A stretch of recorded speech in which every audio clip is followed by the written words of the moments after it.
Coming to you live from the Business RadioX studio, it's Franchise Marketing Radio. Ready to revolutionize your franchise with AI? Franchise Now empowers franchises with advanced AI solutions, automatic processes, and enhanced marketing strategies. From personalized customer interactions to predictive analytics, we help you harness AI to drive growth and efficiency. Transform your franchise with the power of AI. Visit Franchise Now to learn more and take your business into the future. Now, here's your host. Welcome back, everybody. Welcome to another episode of Franchise Marketing Radio, where we explore the fascinating world of franchise ownership and innovation. I'm your host, Rob Ganley, and today is no different. We're going to take a different angle, though, and talk to a brand that's in the children's space, which I haven't done for a while, so I'm excited to talk about that. But I've got with me today Matt Kelton. He's the Vice President of Franchise Development at Children's Lighthouse.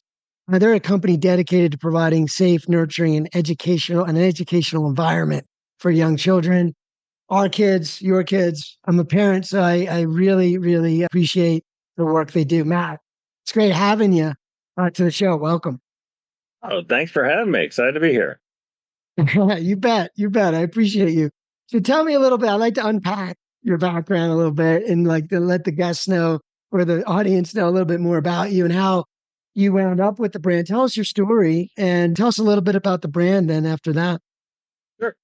So I grew up in a franchise family. My grandfather was a franchisor early, many decades ago. My dad was also the president of his franchise later. And so I grew up with franchisees and going to annual conferences and things like that. And then when I graduated from TCU, going to college, they're like, we can give you money to go to law school or start a franchise. So I decided I didn't want to be a lawyer. So I started a franchise with Color Time, which is now Rent-A-Center in the red-tone industry. So I became a multi-unit owner there.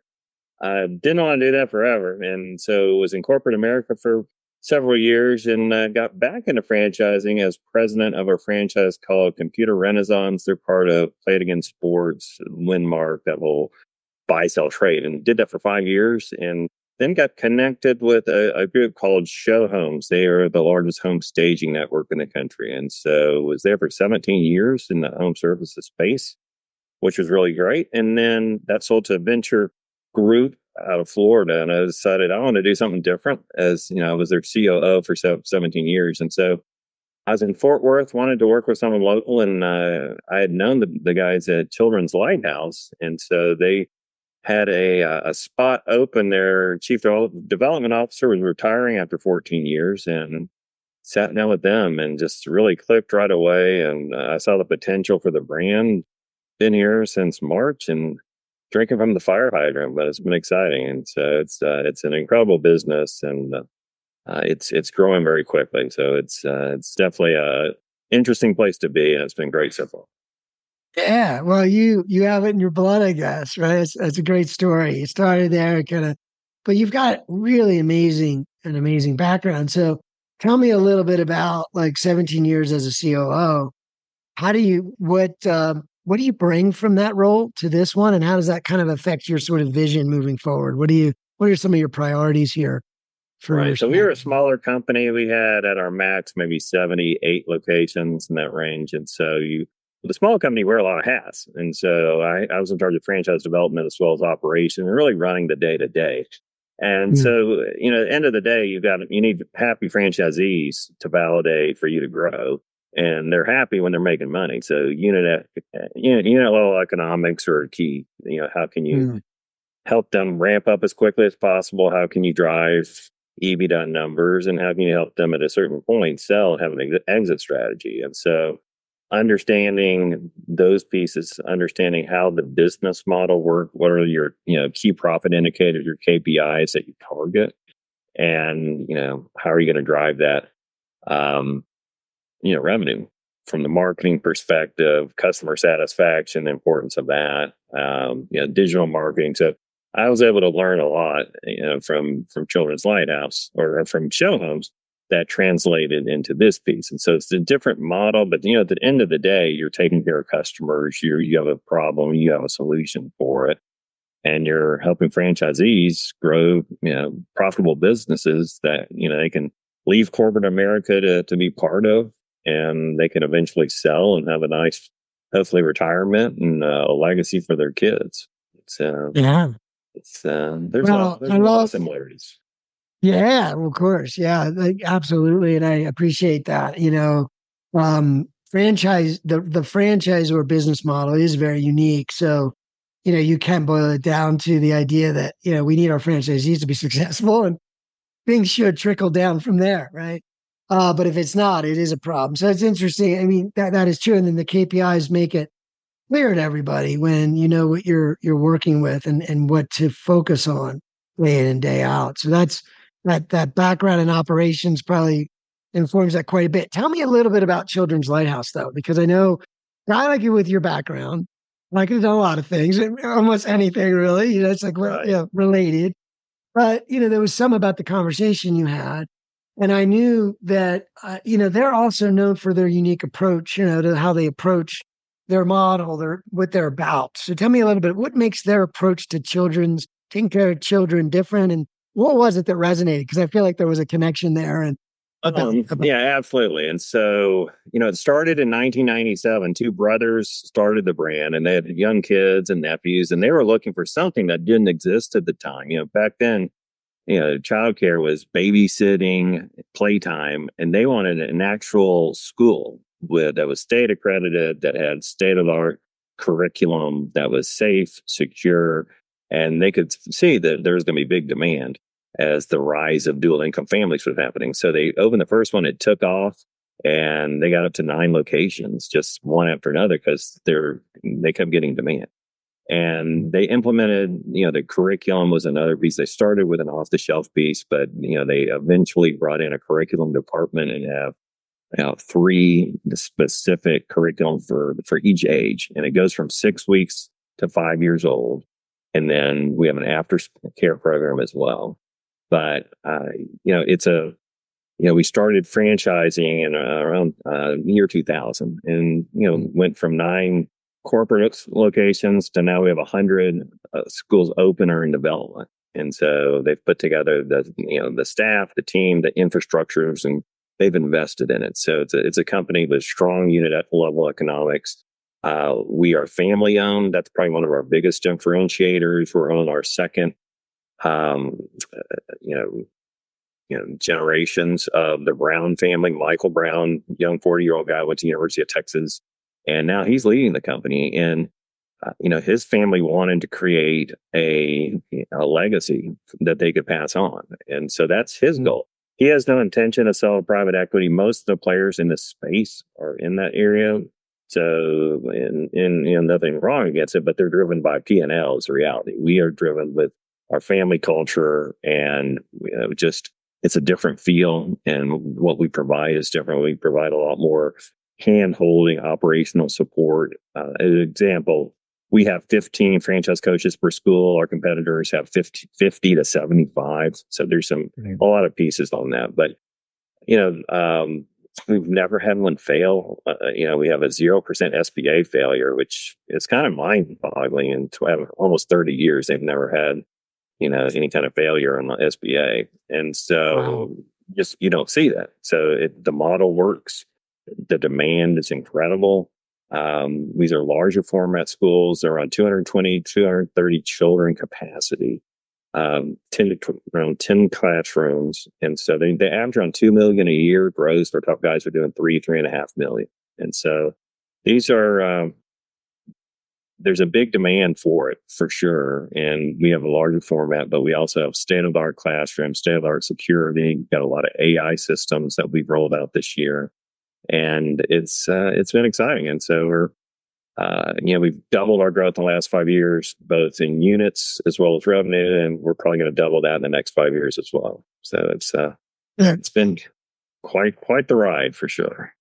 Yeah, no, man, and you're there to follow through with the next doubling, which will be a little harder.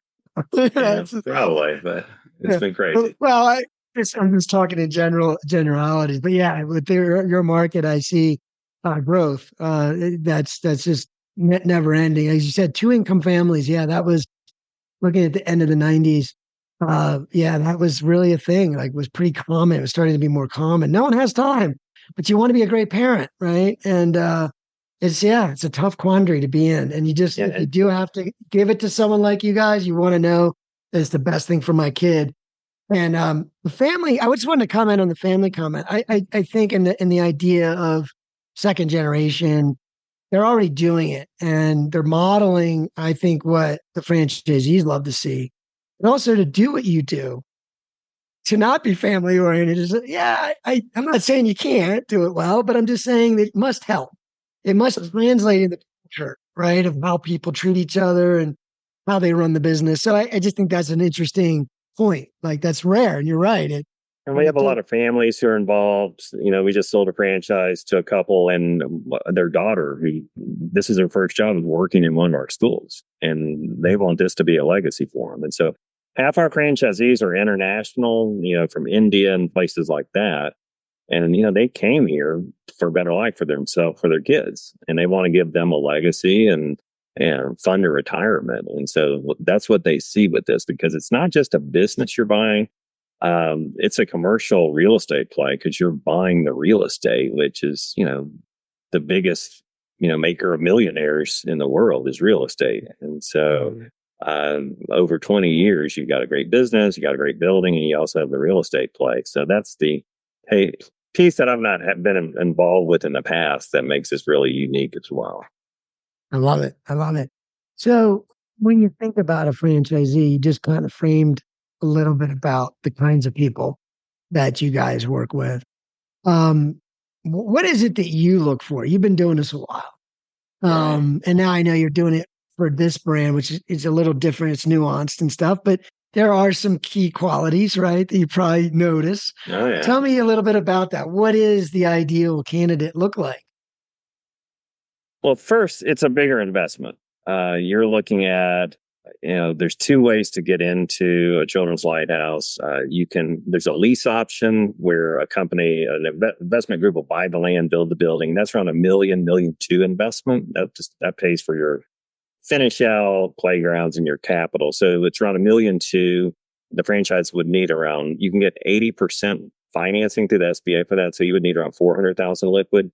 So the equity play, which has been the bulk of ours in our history, so that's where a franchisee gets SBA funding to buy the land, build the building. They can get 85% funding, but you're looking at a $6 or $7 million investment. They need around $1.2 million liquid. So these are people at CEO level, or people on the way to being CEO, people who are white collar workers that have sufficient capital. We do have a lot of investment groups that join to do this and want this as part of their portfolio. So that's one piece.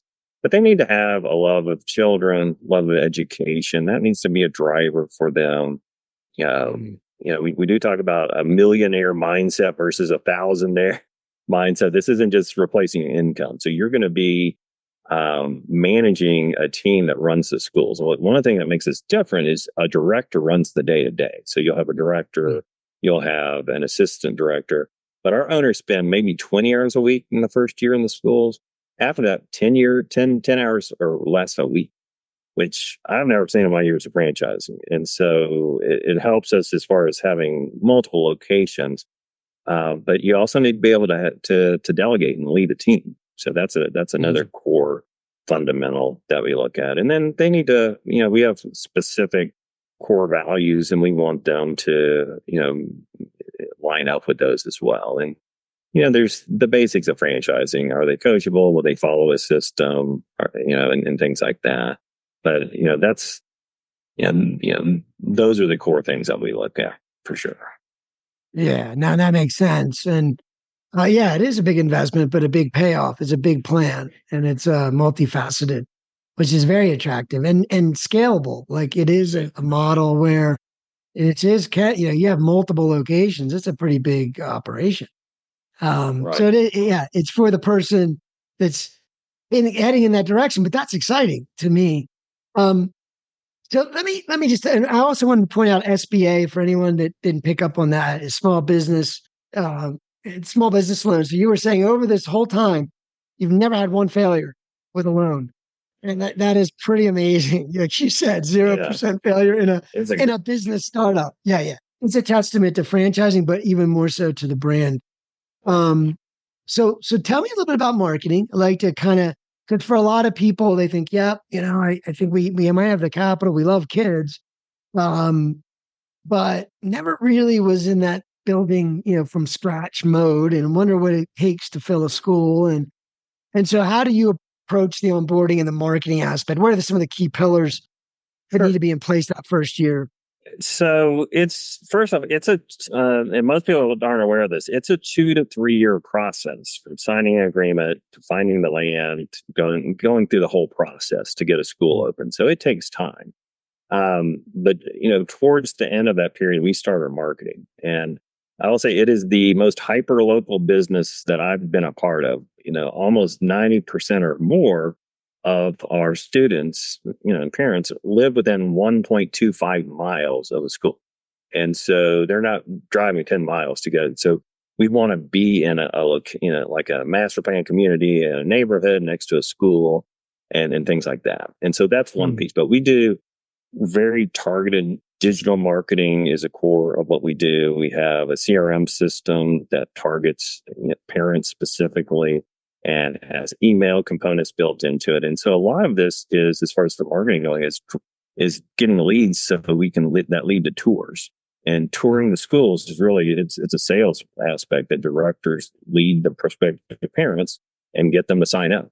And so when we start a school, we want 150 kids, potentially. That's our goal before school opens. So we know we need around 400 leads that we're going to drive. And so that's one piece. But we're heavy on social media. You're 90% or more of, our leads that come in and the decision making is made by the mom. So the mommy groups are very powerful if you look at Facebook and Instagram and things like that. So tapping into that. But we also do a lot of community events, going to school, trade shows and, community, fairs and Halloween things, all that kind of stuff. And getting the name out there definitely helps for sure. But, our number of the thing we track at is enrollments percentage and numbers. And so we just had a school in Austin open near the Tesla headquarters. And it's a 210 capacity school. And 3 weeks before it opened, they had prepaid registrations of 255 students. We've never seen anything like that. Yeah. Another one area in the Dallas area, just like them. And it's just, there's such incredible demand right now. And, coming out of real estate, I can just tell you, almost universally, prices for real estate have doubled in the last 5 years. I mean, average house is $500,000. There are a lot of areas where starter homes are $1 million. So the need for dual income families is going to continue to explode. And a new stat just came out: 2 out of 3 children are in childcare. Which you think about, it's pretty jaw-dropping because there's an emergency going on right now because there aren't enough spots for kids, especially at the premium level. And so that's why we open these right now, and they're filling up really quickly. And we've got schools with literal multi-year waiting lists. Women find out they're pregnant, they register their child for us. And so it's kind of a phenomenon that's happening right now nationally. Wow. Well, that makes it attractive. So let's talk about the curriculum a little bit. Let's talk about what makes, because regardless of demand and people need, there's probably also a great reputation and people know about you guys. And clearly they do both what you say, but they probably simultaneously are reading reviews and talking to other people. And so tell me a little bit about what's unique about your curriculum. And if you want, you mentioned AI. I don't know if AI was more for the security or other things, but maybe, I don't know if that is impacting tools for education, or you see it might soon. But tell me a little bit more about the curriculum and how you. Sure. So again, when we started, we bought an off-the-shelf curriculum. It was the best one, it's the biggest one, but we wanted something that was specific, that was custom to what we do here. We had one curriculum for everything. And so we have a curriculum department led by a PhD, and we've got multiple people who are either have their PhD or on their way to getting it in that department. And so we have 3 different curriculum, one for each age group. There's, it starts at 6 weeks. So that goes to toddler.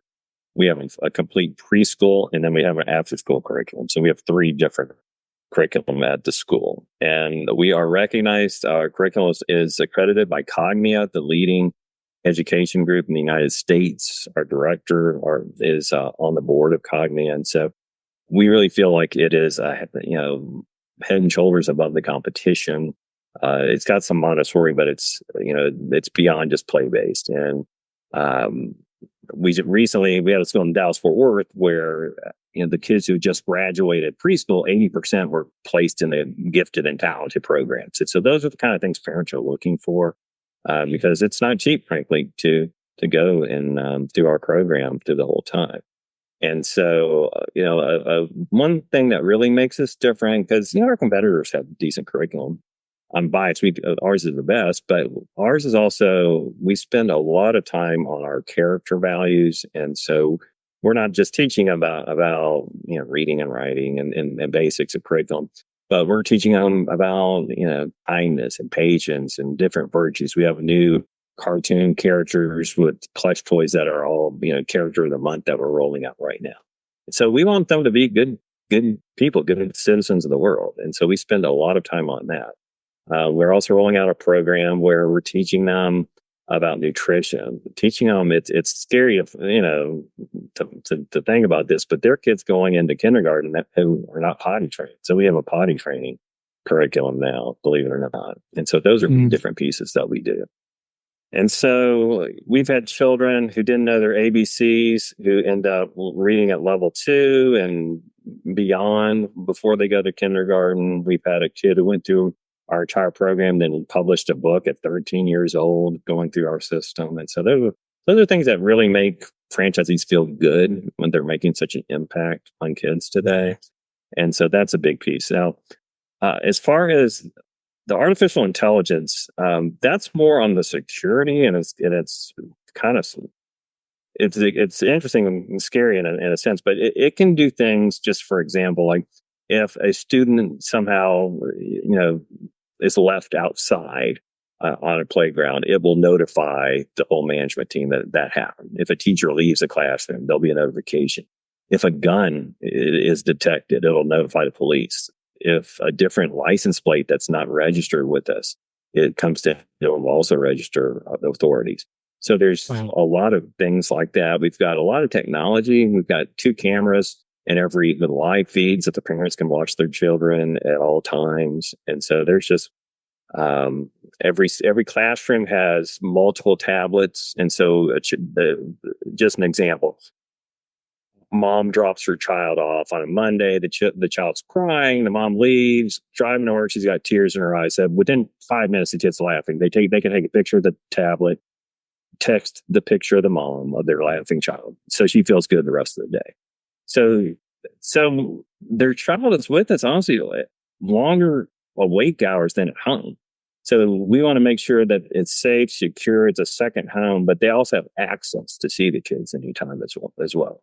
So those are all things that are really important. The safety is our number one aspect that we look at. And so AI is going to continue to be a bigger part of, I think, the world, but especially in the childcare space. Yeah. So let me just think this through. So like you just shared a lot of really impressive, and I'm just thinking, yeah, it kind of needs to be that in the world we live in. And but it's great to hear, because my kids are older now, and I did go through this a little while back, and but they weren't as advanced with security. And I love what you described. Good. Like I said, AI is a great thing, and it'll do good things. That's more good than bad, right? Yeah, that's true. Yeah. So that's good that it's protecting the kids in that sense. But this might be a more difficult question. I know you're just joining the brand, but is there anything that you've noticed about the team, the brand itself, the leadership team, that a core belief that they hold, that they often feel is overlooked in the industry, like misunderstood? And maybe it has something to do with curriculum or security, but is there anything that they're always trying to bring out and make sure people understand about the brand that's maybe a little unique? So and again, I don't want to bash competition, but there is such a big difference between what we do in a private equity play. And we've had people from these different companies, and they're so driven by unit economics that literally they will count the number of chicken nuggets a kid will get. So we don't. That's not something we do. It's really about what does it take to get that child to the next level? How can we take care of them? How can we nurture them?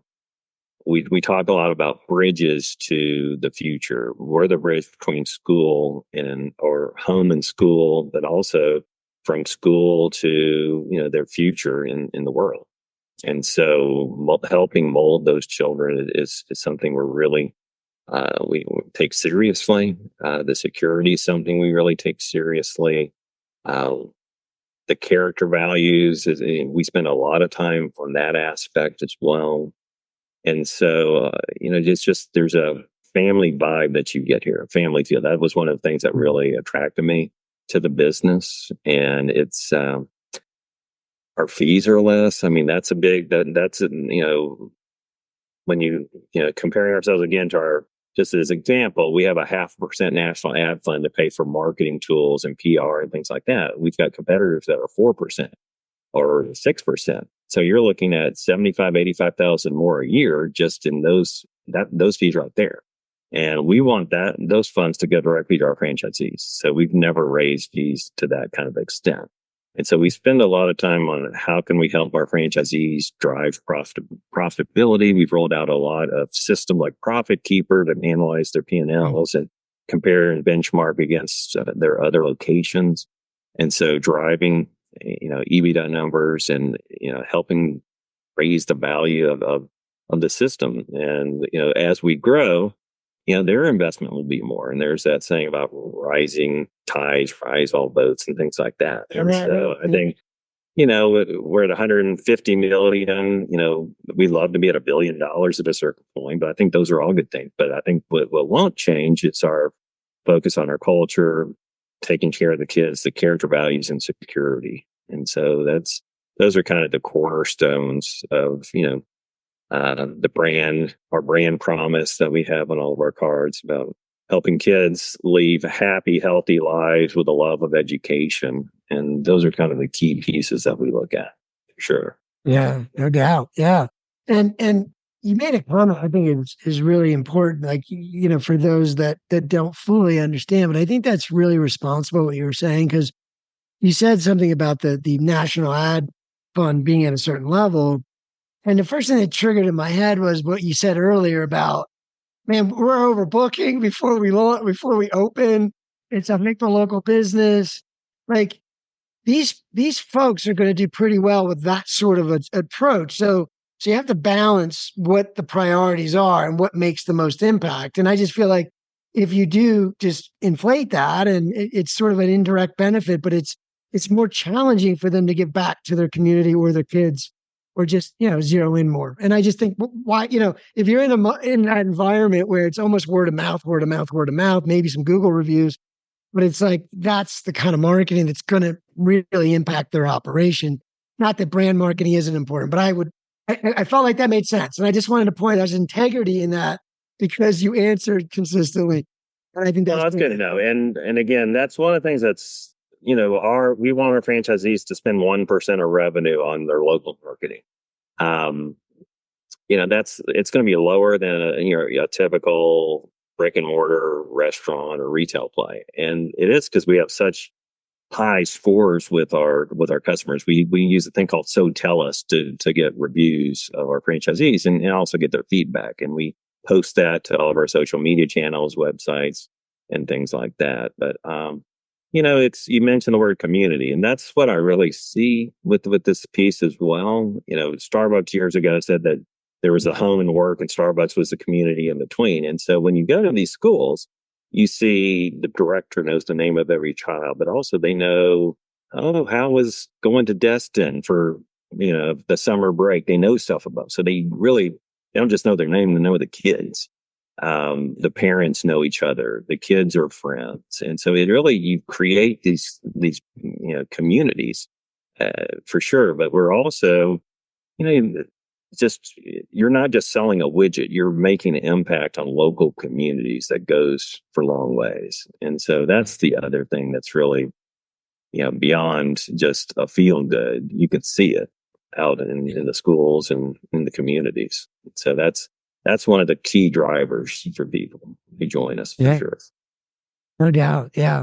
I've spent more time on the senior care side with brands and working with brands like that. And I've had a blend of customers over the years, but that is another side of it that's very, very impactful. But man, raising good kids, I mean, it's our future. Oh, yeah. You know what I mean? Like, it's important to build your community up with good kids, and they see that with their parents and with the people around them. And like, yeah, what you described to me just in that short sentence, short response is like, made me feel like that's a real impact. That's what we need. I mean, it's, yeah, and senior care is another great business. We're on the opposite sides of the spectrum, but it's definitely a calling, and there's a big demand, and so it definitly can make you feel like you're making an impact in people's lives for sure. And so I almost think, Eddie, I was just going to say, I interview a lot of brands, and I always say it. I just feel like we live in a world that's more and more isolating, even though more connected in some ways. And I feel like community and interaction with other people is so important. And most franchise brands have that something, and they can capitalize on the community part, right? Like, no matter what you're doing, you can build that community. And I think that local connection and being in a business where you're driving that is going to be more and more important, because I think I can tell you, I'm a very virtual guy. I've been doing this for a while. And as of late, the last, say, several years, I haven't had as much interaction in environments with those people, right? Without screens. And I'm thinking, I really enjoy some of the places I go and I interact with people. And it's nice if they remember your name, or it's not, whoever you're patronizing, wherever you're going. But so important, because it really does become that. I know there's people, they're like, they're local people. I know them. I think it's so important. And I love that franchising is about that in some ways. But so I know a few years back, we all went through quite an experience with COVID. I'm sure this is considered a required business or whatever. Right. But what, if there was any learnings, and I don't know if coming in later, but even in your past brand, and maybe just kind of just interpreting what you see here, is there anything that impacted the brand through that process that they changed and innovated? So, yeah, my old brand, Show Homes, real estate was a required service. So we didn't lose a franchise, and it was definitely difficult. We help our franchisees navigate the process. But yeah, similar, it clearly had a big impact at first, but it was declared a required business. They got large, when I say large, massive amounts of PPP money to keep the businesses afloat. And so we didn't lose a location. If you look around the country, I want to say 25% of childcare went out of business after the PPP ran out. And they were, probably more mom and pops. But we did see a decline for a short period, but our revenues, like everywhere else, got hit that year. But we didn't lose a location. And through the PPP money, our franchisees did fine and rebounded relatively quickly. And so, that was, I'm hoping, a once in a lifetime situation. But, when you compare it to some of the other industries like gyms and different kinds of restaurants that lost large numbers of their franchisees, I feel like we were pretty blessed. But the reality is, childcare, you're going to have it in good times or bad times. And so we were a core piece of that. And so, and we did all the things as far as maintaining masks and all the different, criteria that were there. But it's, I'm looking forward to the year at that point at someday that we don't talk. I feel we talk a lot about COVID. I know we need to, but I'm hoping it'll be a memory at a certain point, because I don't think it was a pleasant experience for anybody. But luckily we got through it, and we have a solid, great business. We're extremely well capitalized, and so that's another piece. We were able to withstand that, and we didn't lay off a person. We didn't have reductions. We didn't have any issue at all on that. So that was another nice part. I love it. I asked that partly because I know that, that is, like you just said, like, well, I wanted 25%. Maybe they were smaller, but, zero. Like, you're in a franchise brand. Yeah. And that's the power of being in a brand, right? Because it's like that collaboration, the family culture. It's like, we're in this, we're going to serve our children and our families. But anyway, yeah, a lot of heroic stuff was happening. And I'm sure within the brand too. But yeah, no, it says a lot. Zero failures. And Right. yeah, no matter what, that was a tough time. And I agree with you. I think it's like the flu now. Like, people tell me they got COVID. It's like, I got the flu. Yeah. So And anyway, but all right. So I like to wrap things up, and I appreciate you being here today. And I definitely want to have you guys come back and sure. talk more about this. But, if there were anything you were going to leave with the audience, maybe somebody that is looking at this saying, what an amazing thing. But, it is a unique investment, right? And you've got to be in a certain position. But I'm sure there's people sometimes on the fence where they're just not sure. It's a big step. It's a big commitment. What type of advice might you give that person that really has the heart? They think they might be close on the finance and they're not sure, but they're not sure. What tip or advice might you give someone like that? So I always kind of put myself in their seat as someone who's started out as a franchisee. And I was like, 3 reasons I would do this personally. Number one, the children, the market, the industry, the incredible demand, the impact you're making locally and just with children in the future. And it's going to continue. The demand is going to continue to be incredible. So that would be one piece. So just the industry in general. Second, the potential for wealth building is unlike anything I've ever seen. You've got a great business. You're building a great building as that can be repurposed at a certain point in 20 years. You've got land. That's the greatest investment you can have. So the potential to have something in your portfolio that can grow like that, that's stable. The real estate market is awesome right now, but real estate can we've seen it go up and down over time. And so you've got a real stability there. And then the final piece is just, and this is honestly probably the biggest driver, the lifestyle is unlike anything I've seen. The fact that you can work after the first year 10 hours or less a week in the school. This was the dream. My old franchise, even our top performers was spending 50 hours a week after 5 years. And they were the business. And this one, you've got a team that you're managing. And so if you look at all of those 3 core pieces, that to me, frankly, I wish I'd done this 20, 30 years ago. If anything. But you're right. It's a big investment, but the demand, the potential returns, I think it's unlike anything I've ever seen. A lot of franchises, and there's a lot of good ones, but a lot of them you're replacing an income. You're getting a job. This is not one of those. This is a business where you're really driving revenue and wealth building at a time where the demand is unlike anything I've ever seen. So I feel real excited, real lucky to be part of this. So it's been quite a ride. I think it's going to continue to be pretty explosive in the next couple of years for sure. No doubt. Yeah. And I think that, again, it's nice to see business models that when you say 10 hours a week, I immediately identify with why, right? For anyone wondering, it's at least that I'm going to share it and you could sort of guide me a little bit. I mean, when you're building a business that has specialized, what you're doing is specialized. So your director and your assistant director really need to be people that have been in childcare or understand education. So it's really best to have a model where you get the right people. So you have that built where you know exactly what you need, how to get them. So really the owner just has to be good at building that and managing that, which is why it can be, which is most models, you don't have that. You don't have that level of people in the team to always, like you're not building that kind of a team where it's just natural that they could run it on their own and you could do less. But I mean, I see that as it's not like you're taking anything away. It's not like, oh, he's working less, but he's not doing as good a job. Or, maybe that's only certain situations where you can work less. It's really inherent to the way the model works that lends itself to being in that position. So you can own multiple buildings, multiple real estate, and have a sort of a building mindset as well. Right. We've got the playbook that we talk a lot about, but the curriculum is what drives the schools. that's what, the directors down to the teachers, everyone runs on that curriculum, all those systems. And, we've got an incredible team with over 250 years of operations support. So there's nothing they'll go through we haven't gone through and can handle. But, you look at it, just the system and the playbook, it's like anything else. You follow the system, you're going to do pretty well.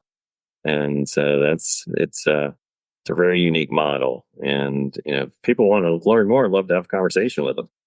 Yeah. Yeah. So I do share with the audience the best way to reach out to someone like you or someone on your team. So I would just go to children'slighthousefranchise.com or children'slighthouse.com and give us your contact info, and we'll send you more info, and we'll reach out and have a conversation and see, is this a fit, and love to share more about kind of what makes us different, kind of what you're looking to accomplish as well. Exactly. Well, I always encourage the audience. I mean, every conversation with someone like Matt would be very, very informative, inspirational. Your wealth of information. So it's your job to kind of coach and consult, right? As part of it. So it's a great opportunity for anyone to learn more about what it takes, just in general. And now, Matt, you've been in the industry a long time. You really know it. Your family knows it. So you're a great resource to have a chance to talk with your team. So I do encourage that. It's been awesome talking to you. Definitely want to talk more. So hopefully we'll have some new stories as the world evolves. But yes, I'm in agreement. It's your stuff is going to be even more and more demand. I don't see that changing. So that's all. Absolutely. All right, Rob, enjoyed it. Great to meet you. It was great having you here. Thank you. You got it.